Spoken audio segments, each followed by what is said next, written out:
I'm just gonna get to where I'm.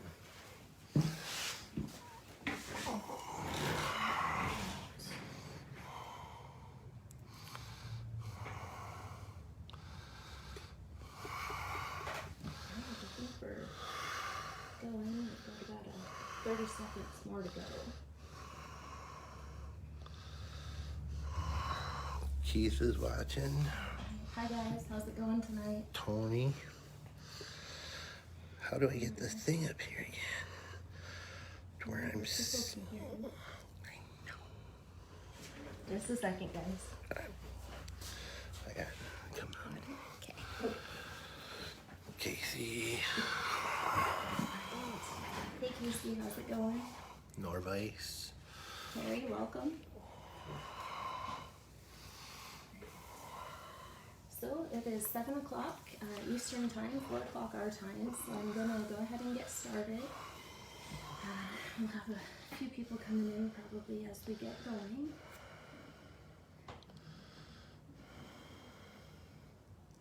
You good? Mm-hmm. Okay. Bear with me, this is my first live anything. Alright, so I just want to welcome everybody to the Nor-vise live feed for Sunday. My name is Brittany Davenport. I am coming to you live from Lewiston, Idaho at 7 o'clock Eastern time, 4 o'clock our time. I'm tying tonight. Brian is behind the camera doing the tech end of it, and then in a couple weeks we'll be swapping roles and he'll be tying and I'll do the tech end of it. So bear with us. This is our first go at doing anything live, so hopefully technology is on our side. This is being filmed on May 10th, 2020 at 7 p.m. Eastern time, so if you're watching it at any other time, it is no longer live, so if you're making comments or asking questions, I won't see them unless you're watching it live right now, but we will keep an eye on it and come back. Is that on? I said you're low. Speak up. Oh, story of my life, I need to talk louder, I know. I have a microphone, so we'll see if that helps. Alright. Any better? Yeah. Well, we'll run with it. Bobbler so. Alright, so I want to start out. Today is Mother's Day, so I want to give a huge shout out and thank you to all the mothers that we have out there. Hopefully you've had a wonderful day, and hopefully it wasn't too strange with what's going on in the world. Hopefully you were able to at least see your loved ones by video or talk to them on the telephone. I got to talk to my mom back in Michigan earlier today, so I hope you all had a good day with that. Tim. So a little bit about myself. I've been tying for 8 years now, 7 of which have been on my Nor-vise. I typically tie trout flies for the cutthroat here in the Idaho mountains. I've tied a few steelhead flies, but not near as much. I haven't had a chance to hit them too hard due to low runs and just not putting the time in, but we're hoping to fix that this year. So they still can't hear you very well. Can you turn the volume up on that maybe?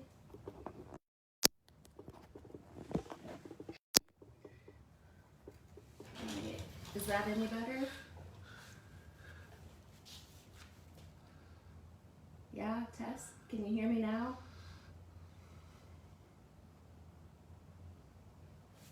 Somebody said that. All right. Well, I'll try to talk louder.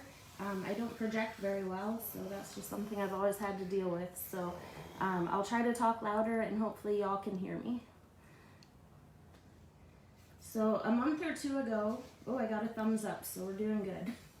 A month or two ago, I was at work, and a friend over at the prosecutor's office knew I tied flies, and he had tied flies, well, not flies, but he's tied bucktail jigs in the past for gear fishing for steelhead, and he knew I tied flies, so he approached me about teaching him how to tie rabbit jigs.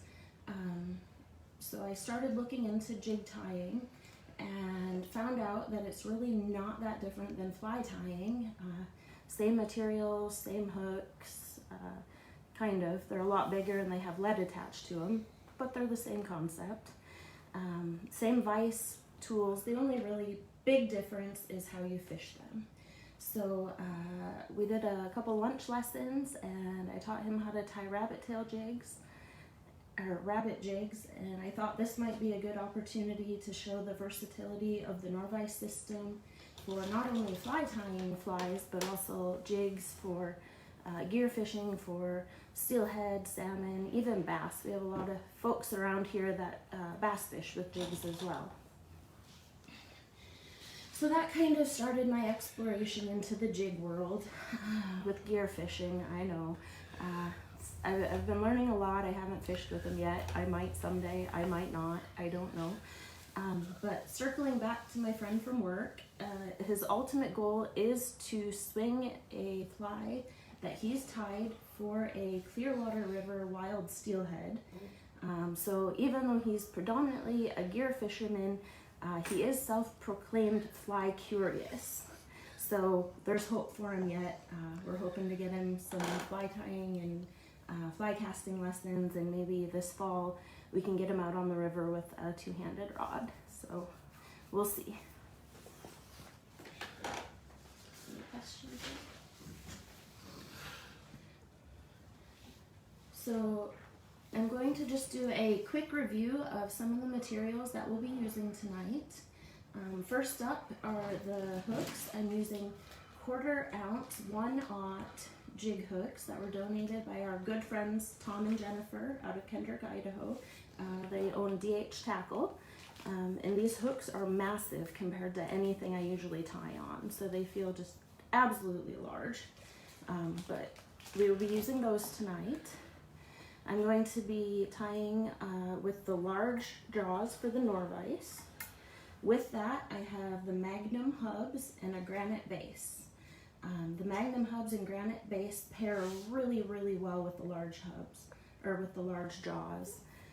At first, I really didn't think I wanted a granite base. I didn't think I needed a granite base. I probably don't need one. But now that I have one, I love it. The pictures on the website just do not do them justice. There's no way to get a really good photo of what these look like. So if you've been on the fence about getting a granite base, pull the plug, go for it. You will not be disappointed. I know Tim and Tyler got a new batch in, I think, earlier this week. So if you head over to the website, it's www.nor-vise.com. Go grab yours before they're gone. They're not going to be on there long. So again, tonight I'll be tying some steelhead jigs for gear fishing. We're going to start with a simple bucktail pattern. So just a simple bucktail jig. And then we'll follow that up with a rabbit strip jig. And then probably my least favorite of the three is the marabou jig, just because I find working with marabou is a little challenging, but I'll show you a tip on how to get around that. Again, these jigs that we're tying tonight are primarily gear fishing, but you can use lighter jigs for fly fishing. I know a lot of people use 1/16 ounce, and the techniques and materials that we're using are no different than if we were tying on a jig hook with a slotted bead, with a jig, like a streamer hook with a slotted bead for fly fishing. So just they're a lot bigger, it seems like. Again, one disclaimer, I'm not gonna lie, I'm still learning a lot about how to gear fish for them. It's a very new arena for me. My preference is fly fishing, and I'm sure it always will be, but I've always thought it's pretty good to be well-rounded and have a good idea of what other options are and what other people choose to pursue. So it's always good to know a little bit about everything. So here we go.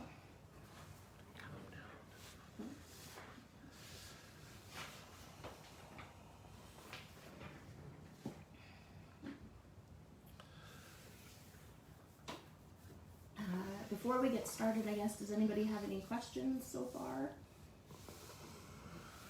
Brian's shaking his head no. So. My base is on the way. Oh, your base is on the way. Awesome. Kevin Griffith, Braden Miller, joined. Good deal. All right. Hey, Lance. Kevin. Hey, Braden. Lance, Keegan. Lance, how's it going? Hopefully Stephen Dallas is out there. I talked He's to him on. a little bit ago. So he's over there in Scotland right now. I guess it's pretty late over there, but kudos for staying awake to watch. Alright, so we're going to start with the bucktail jig. So I'm going to put the jig, I've already crimped the barb on all of my hooks. Our steelhead rivers here are barbless only, so I've already done that. I do that before I ever tie any materials on. That way if the hook breaks, I haven't spent a bunch of work on a fly that I have to strip. So we'll put that in our vise. If Brian could move the camera up. And we're gonna take a second just to reposition the camera, just one moment. We're good? Thumb up? Yeah. Okay. Alright, so we're gonna put the hook in the vise. When you do that, you want the shank to be just riding just above so that it's in line. So when you spin it, it's spinning perfectly in line, or as perfect, as close as you can get. If you want to really maximize the benefit of your Norvise. So for this for this jig, I keep getting the nomenclature wrong because I'm not used to it. We're using 3 materials. We're going to use Flashabou, bucktail, and yarn for the collar. So I'm going to start out by dressing my hook. Tonight I'm using Semperfli 6/0 Nano Silk on a Norvise automatic bobbin. So we'll start by dressing our hook. And I'm going to start up on the collar of the jig head. That's a little different than flies. They don't typically have that big collar on them. So we're going to start by dressing our hook shank. And for this, I'm only going to go about a centimeter back from that collar. Most of our materials are going to be tied to that collar, so we don't need to dress the hook shank all the way back. We're actually going to be putting Flashabou on there, so it'll cover that up a little bit. So next up, I'm going to take some strands of Flashabou. This is just what I had in the drawer, but you can use whatever your preference is. Mike Hawkins is watching. Hey Mike, how's it going? Hope y'all are doing good. Alright, so I've got a few strands of that Flashabou. So I'm going to tie it in. I'm going to find the center of it, and we're going to just tie it in on top of the hook shank. And then what I'm going to do, I'm going to take that and fold it backwards on top of itself, and then wrap over that a few times. And what that does, it not only doubles the amount of material that you have there, but it also locks it down to where it's not going to pull out when you're fishing it.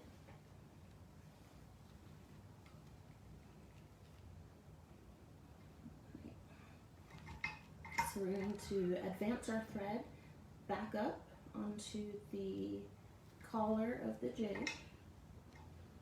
And for right now, we're just going to leave this long. We'll trim that eventually at the end of the fly. Steve Warma says hey. Hey Steve, how's it going? Alright, so next up, we're going to tie in our black bucktail. When the jig is fishing in the water, predominantly, it seems to me from what I've seen in all the literature I've been reading, and from talking with gear fishermen about these, generally the black is on the bottom of the jig. So at this point we're going to tie it in, though it'll be on the top here. When we fish it, it will actually be on the bottom.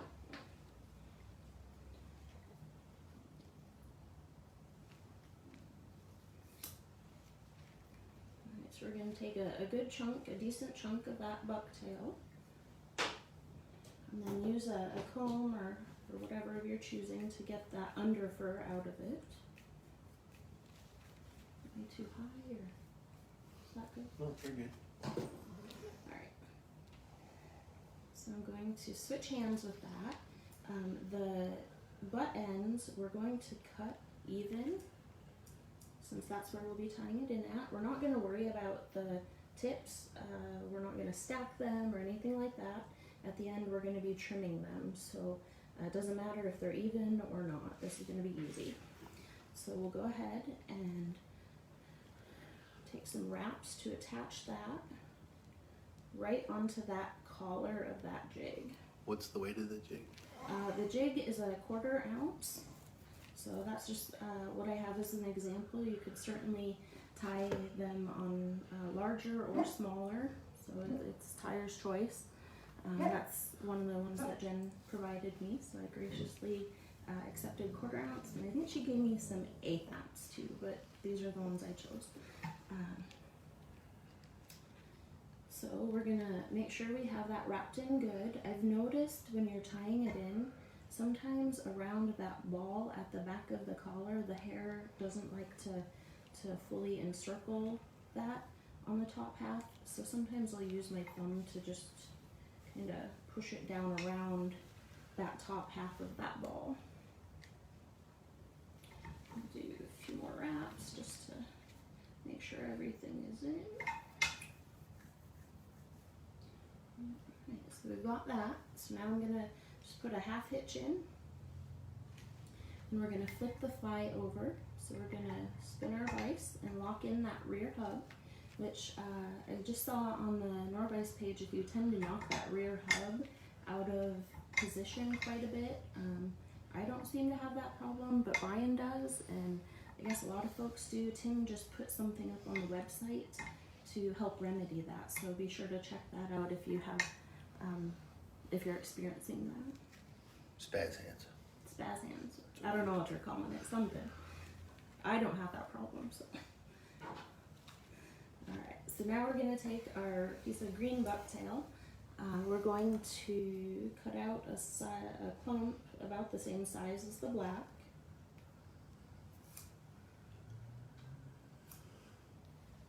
And throughout this, Brian is monitoring the comments and questions. So our Wi-Fi, we didn't figure could handle multiple devices being on it, so I don't have a screen in front of me to read them off of, so he'll be relaying them to me as they come in. So be patient with us. If he sees a question, he'll relay that. Unless you ask it after the live's over. Alright, so we've got another clump of green bucktail. Again, we'll just trim those ends flush, the butt ends. And then we'll just place those on now it's the underside of the hook on the collar. And of course it's not going to cooperate, because why would we? Because it's a live show. Alright, so we're just going to retrim those, get them nice and even. I can tell my nerves are up, that's not good. Alright, so get those nice and even. And do a couple good securing wraps so it doesn't come loose. There we go. And then I like to kind of push it to either side of the hook. In this position, you're fighting that hook point a little bit, and I did find out the hard way that 1/0 hooks in your finger are much worse than trout hooks, so be careful. Put that in. We're going to go ahead and push that material down as best we can. I like the comb tip. I will start using one. What was that? I can't hear you with the whisper. Says I like the comb tip. I will start using one. Yeah, this comb, it's just it's a bone comb, so it doesn't have static in it. It works pretty good. You can use a flea comb. There's lots of options out there. Stoneflow makes a really nice comb dubbing brush. So lots of good options out there. So I'm gonna go ahead and put on some wraps on this collar area.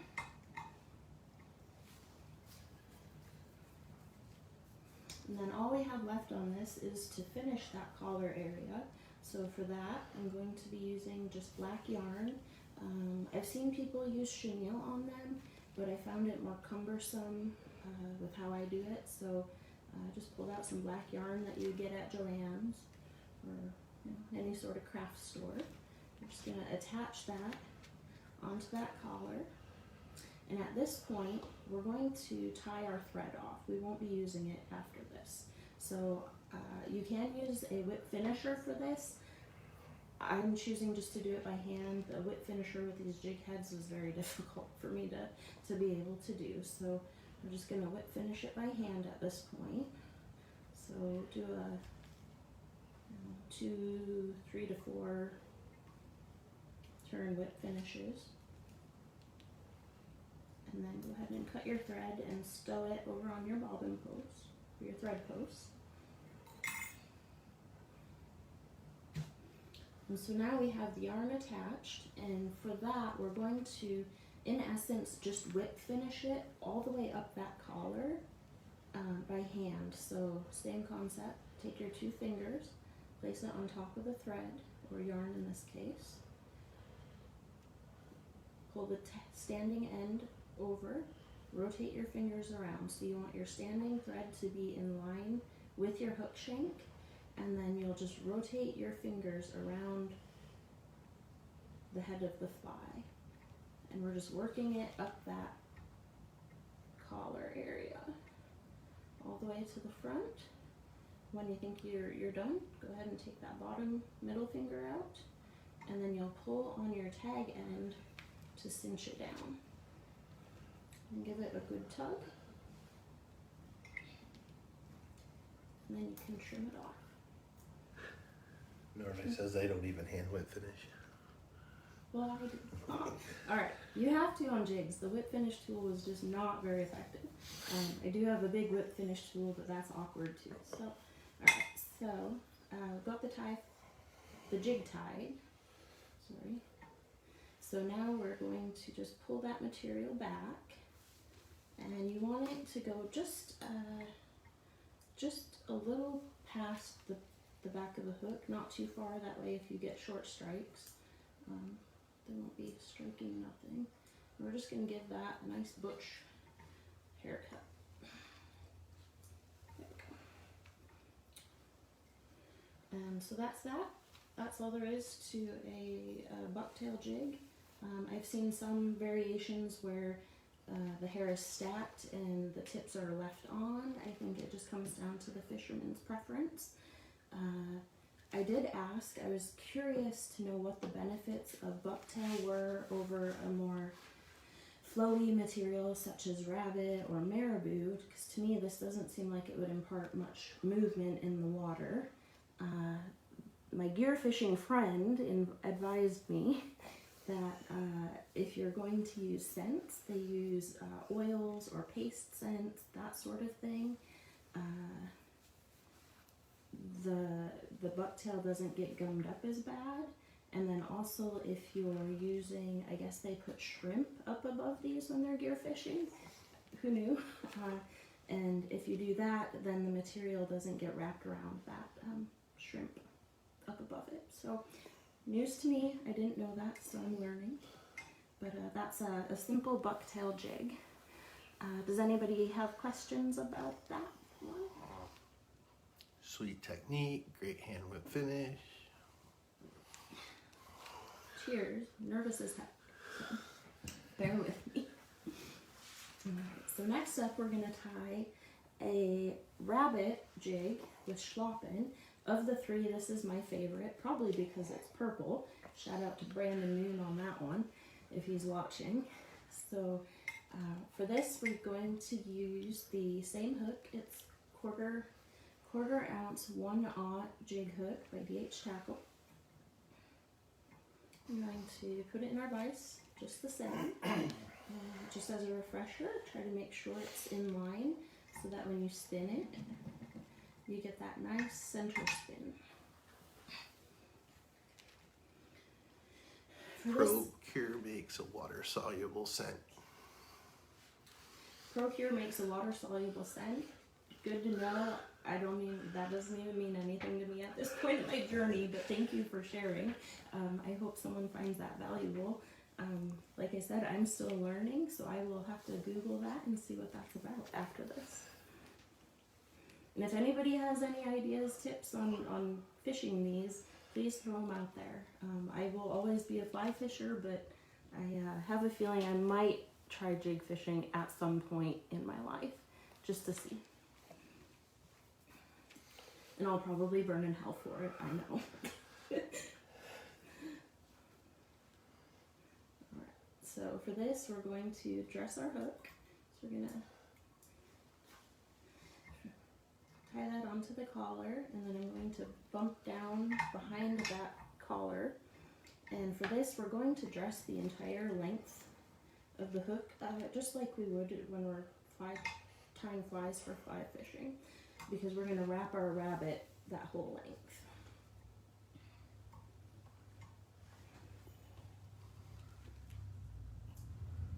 Again, I'm going to take a few pieces of Flashabou or Crystal Flash, whatever your preference is. I'm going to tie those in, and then we're going to fold them over again and just wrap over top of them a few times. And again, that's just to secure them so there's no chance of them pulling out. And as of right now, we'll just leave them, we'll trim them up to length at the end of the fly.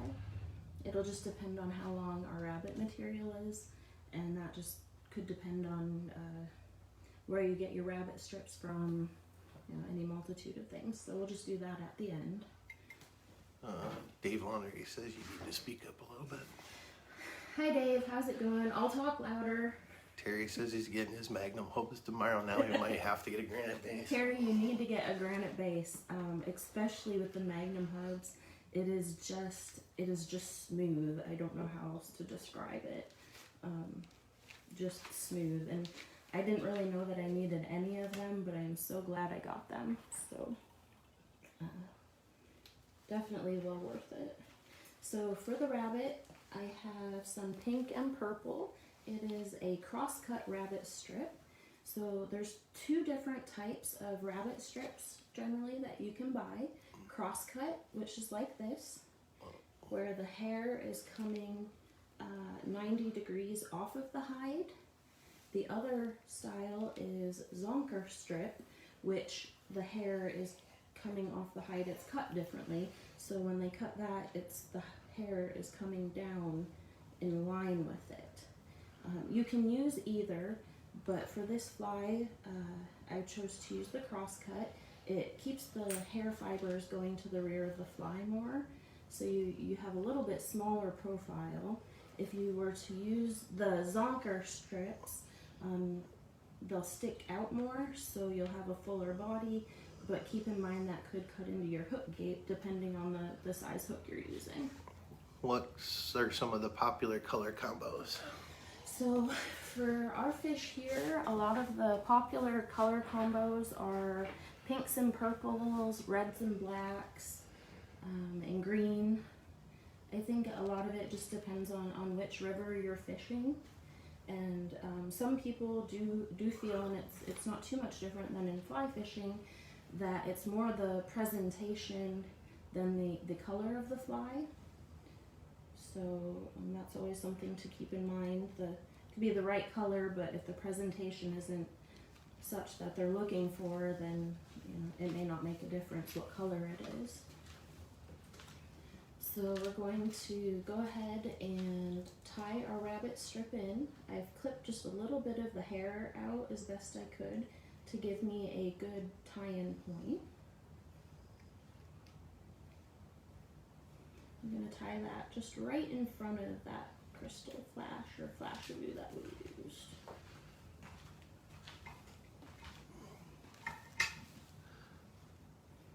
Alright. So now I'm going to... Talk up. Alright, I'll talk louder. I know, guys, bear with me.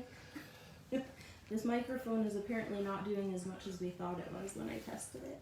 So I've just got a hair clip. I'm going to use that to hold my rabbit strip out of the way. I'm going to advance my thread all the way up onto that jig collar. If I can get up over that bump. This is the one thing I found I don't like about tying jigs, is that hump in the middle of them. There we go.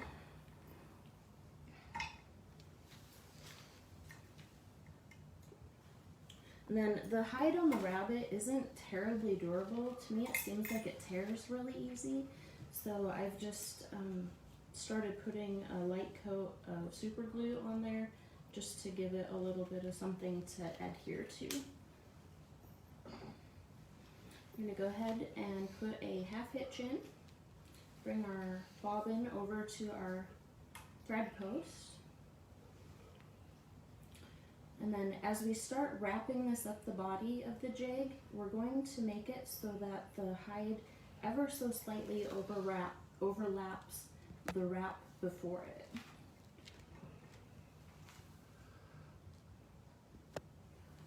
And while doing this, we're going to try to make sure the hairs are going to the rear. Since we're using the cross-cut strips, that's pretty easy to do because they're already positioned that way. If you were using a zonker strip, you'd probably have a little bit harder of a time doing that.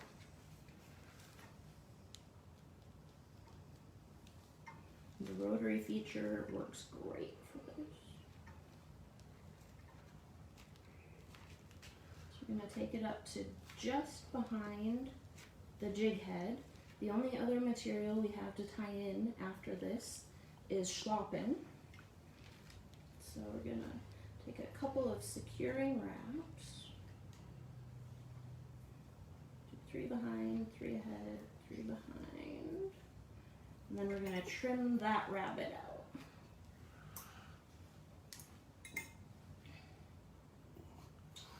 Then I like to just wrap down that little bit that's left. We're going to make a nice little landing pad, so to speak, to tie our schlappen in. And then we'll also put a little bit of a collar on the fly as well. On the jig, excuse me. Terry Landry says he likes those colors. They use white and chartreuse. Is his favorite for saltwater. He wants to know what brand those strips are. These are Hairline. So these ones I got from the Red Shed Fly Shop out in Peck, Poppy and Linda. And they are the Hairline Crosscut two-tone in purple and hot pink. I know our fish here really like purples and pinks, so I thought why not? And I really like purple, so I went with it.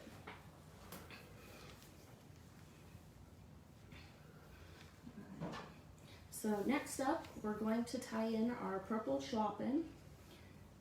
So when you're looking for a schlappen feather, I got a pack of strung schlappen, and the quality was quite varied in that package. So when you're selecting one, try to find one that has a smaller stem on it. Some of them have pretty large stems, which will make it pretty difficult to wrap around the collar of our jig.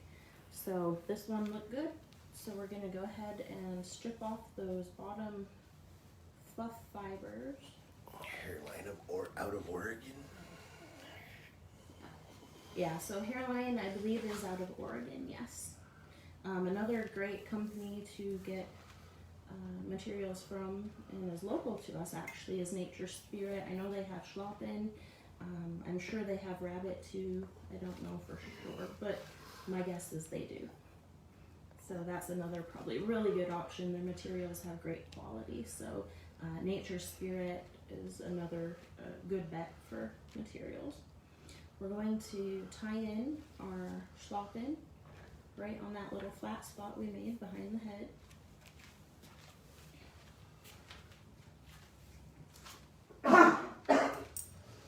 For this, we want the and when we tied that in, excuse me, I skipped a step. When we tie that in, we're tying it with the curve of the feather towards the hook, or the dull side towards the hook. That way when we wrap it, the barbules tend to go to the rear.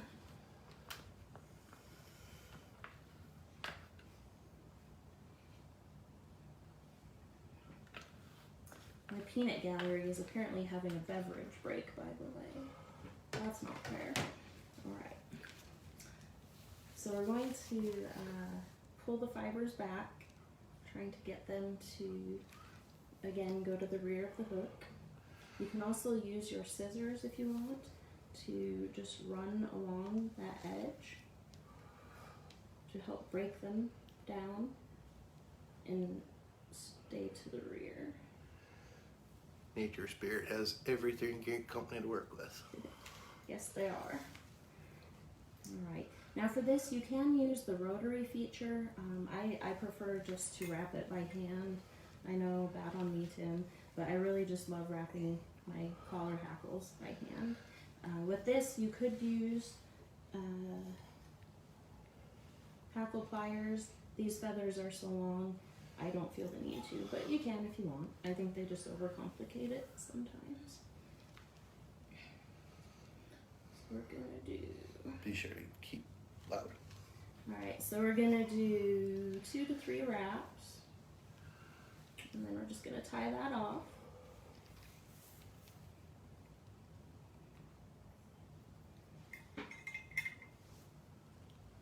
Trim that out of the way. Pull everything to the rear.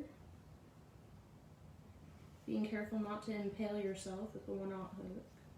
And then just put a nice collar on it. A lot of the flies I've seen, some of them have a really pronounced collar. Excuse me, jigs. Some of the jigs I've seen have a really pronounced collar. Some of them have hardly any collar at all. So I think it's just preference. So we'll just go middle of the road and do a little middle-sized one. So. Linda Barr's watching. Oh, my mom is watching. Happy Mother's Day, Mom. Derek Smith's is very clean, nice. So we're just gonna do a couple whip finishes here to finish it off. Trim our thread off, and then I'm just using a light coat of Sally Hansen Hard as Nails over those thread wraps, just to be sure. These are some big toothy fish in really rocky rivers that we fish for, so.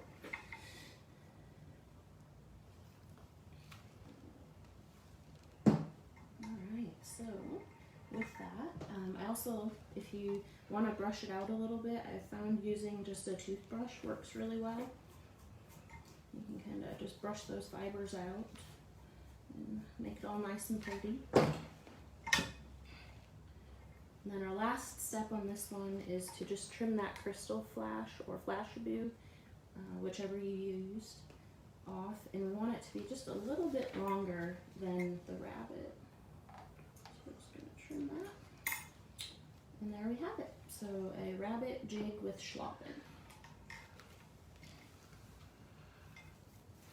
Does anybody have any questions on that, or questions in general? Can everybody hear me okay?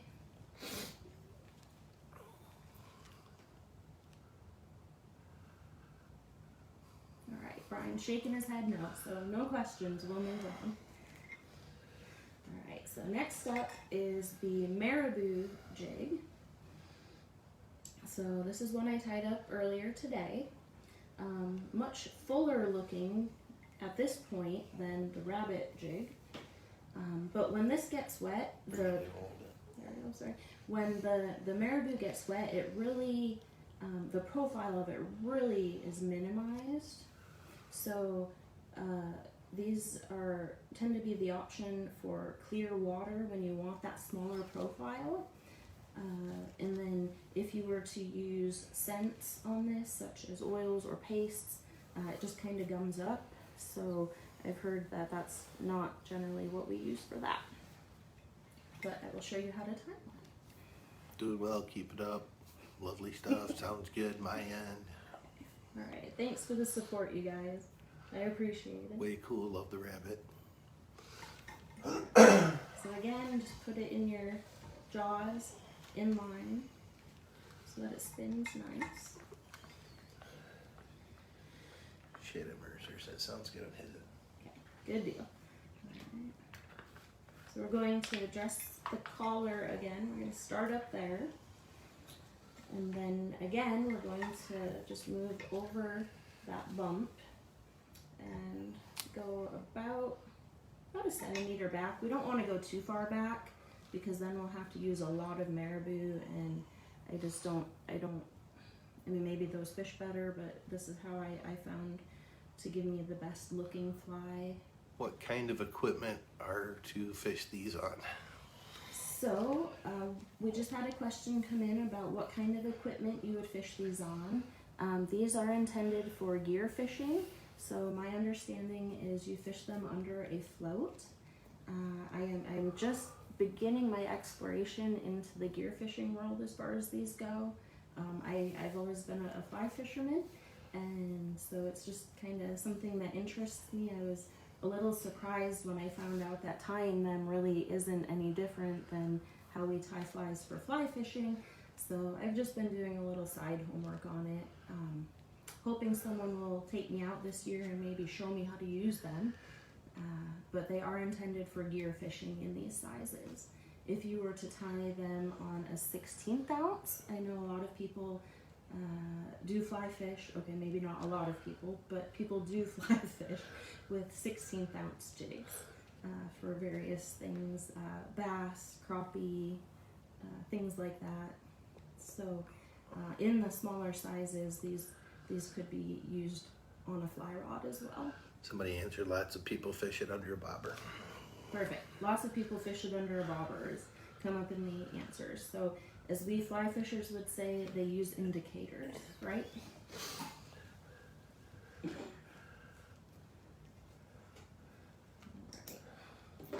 So to continue on with the fly, we've got our hook shank dressed. We're going to start tying in our marabou here and work our way up, and then we'll end with a schlappen collar again, and that'll finish our fly. So for this, I've selected a few pieces of marabou, again trying to find some that have a smaller stem in them. Since we're wrapping them around, it just works a lot better if you find one that has a small stem. So I'm going to start by taking off these fluffies, which with marabou, it's all fluffies, pretty much. But you can definitely see the difference in the stem from this end to this end. So we stripped off the feathers on the thicker part of the stem because we don't want to be using that. So we're going to trim that off. Now I find marabou kind of frustrating to work with. It feels like I get it everywhere and it's always fighting me.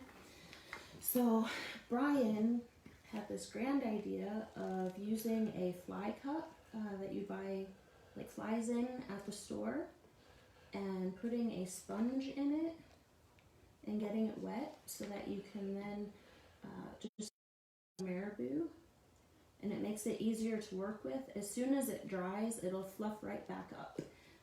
And if you're impatient, you can use a hair dryer, blow dryer on it to do that as well. And that just makes it a little bit easier to work with, and you're not using your fingers and saliva to do that. From what I hear from the guys over at Nature Spirit, they said that's probably a bad idea to do that. They use a lot of chemicals in the dyeing process. So we're going to start by tying that marabou in. Go ahead and put a half hitch in. Bring your thread over to your bobbin rest, your thread post. And now for this, I am going to use hackle pliers. It's a little bit harder to do without. So we're going to, the only problem with matting the marabou down is it's a little more difficult to find that tip in there. But once you do, there we go. So I'm going to grab that with my hackle pliers. We're going to try to coax those fibers back again to the rear of the fly, or to the rear of the jig. And then we're going to start wrapping. And I'm taking pretty close to touching wraps with it because we want it to be pretty full. I'm going to wrap that right up behind that collar. And then take a few securing wraps behind that. Sometimes you can just break that out, or if not, you can go in and trim it out, that tip. And then just give it a couple good wraps, just slightly over the top of it to make sure those fibers are continuing to go to the rear of the jig. Terry says no worse than lead or tungsten eyes, just need a good fly rod, like a 12 weight and 14 foot two-hander or something like that. A 12 weight? Oh man, I think the highest I have is a 7, so yeah, I don't know, a 12 weight, I can't even imagine what that looks like. I have not had the pleasure of wielding anything that big yet. So, alright, so next feather, we're just going to do the same thing. We're going to strip down those barbules that are on that thicker part of the feather, shank, stem, whatever you want to call it. We're going to tie that in right behind. Oh, and then I didn't use my handy little fly cup. So again, you just run it through. It's easier if it's on the table versus this to show you. But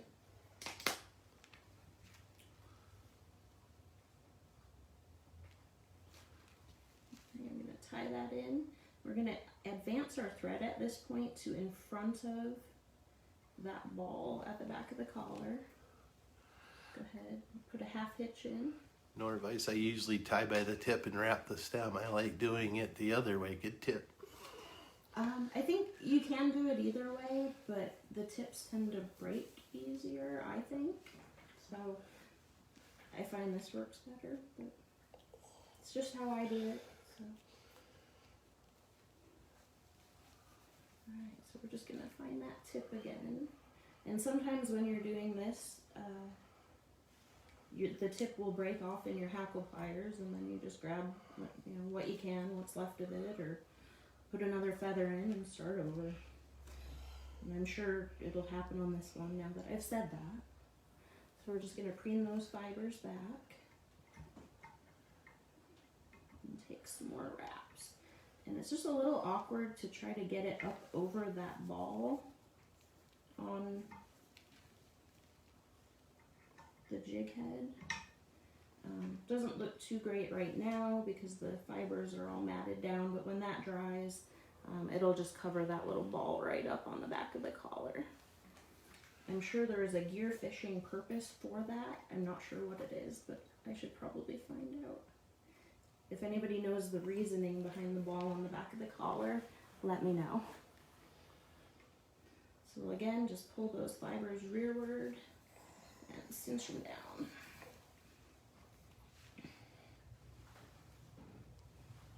So we're going to do that one more time, repeating those exact same steps.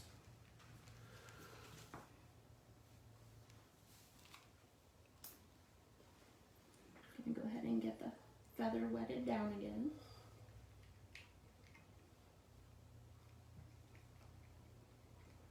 And another half hitch.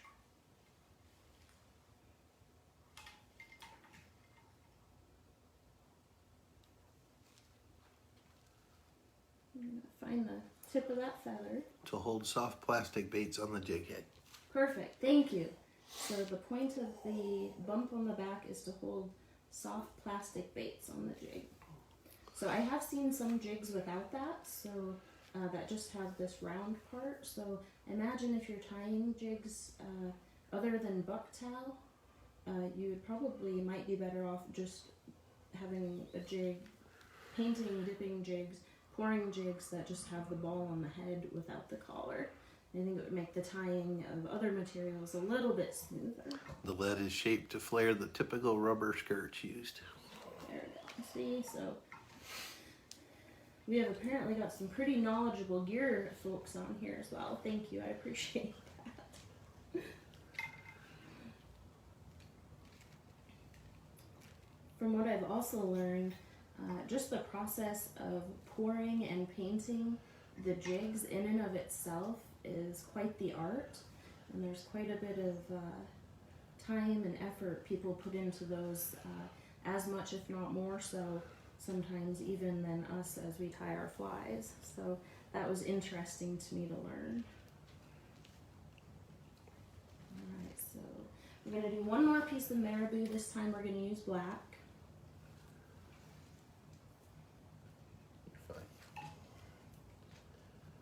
I'm just going to strip those fibers off, cut it off, strip a few more, wet it down so it's easier to work with, tie it in, throw in a half hitch, put my thread over on my thread post,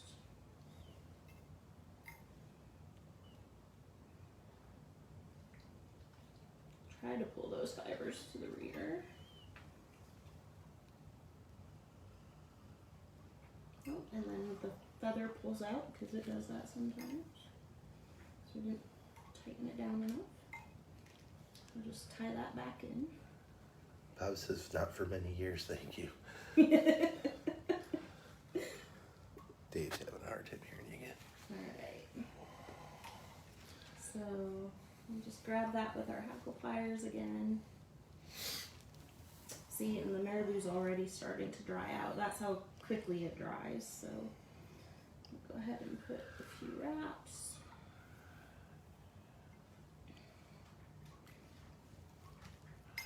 Could you do the same pattern with a jig hook and come for fishing on a fly rod? Cone. And what?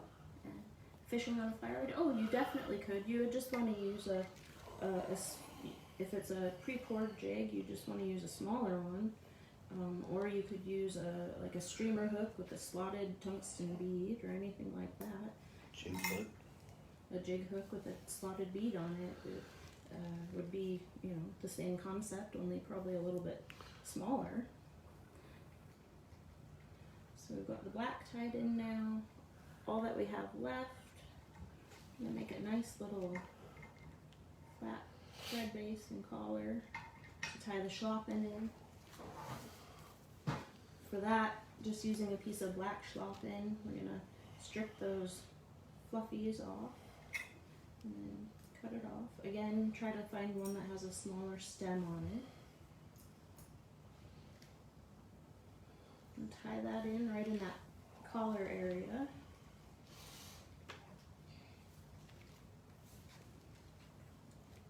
Train those fibers to go back. And for this, I'm going to use my scissors to break the barbules down a little bit. And then it'll pull out.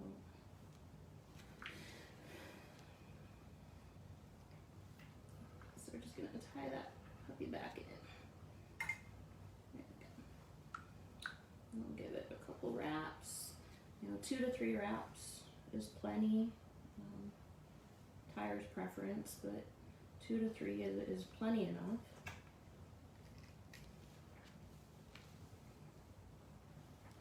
Go ahead and trim your excess out.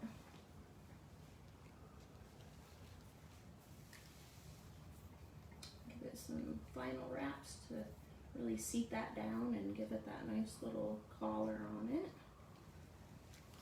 And then we're going to finish just by doing 2, 3 to 4 turn whip finish. Not one for nymphing on a 3-weight. No, nymphing on a 3-weight, probably not. Probably honestly weighs about as much as a 3-weight rod. It is very different tying on these massive hooks, so. Alright, so then we'll cut our thread.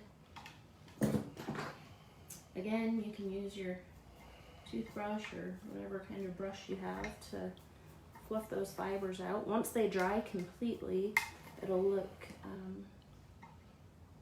more like we have on this one.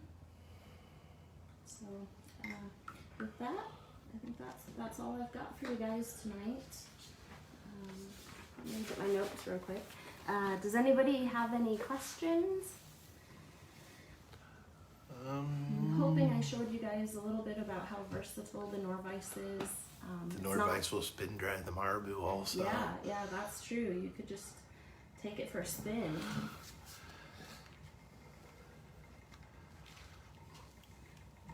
So, especially with the Magnum hubs, it really just spins and spins. So that's a quick way to dry it as well. Again, hopefully this gave you a little insight as to how you can tie jigs for gear fishing and how the Norvise can be used both for fly fishing and jig fishing. Where can we find the Norvise? So where you can find the Norvise, if you go to www.nor-vise.com, check that out. We also have a Facebook group if you're interested in learning a little bit more, seeing it in action.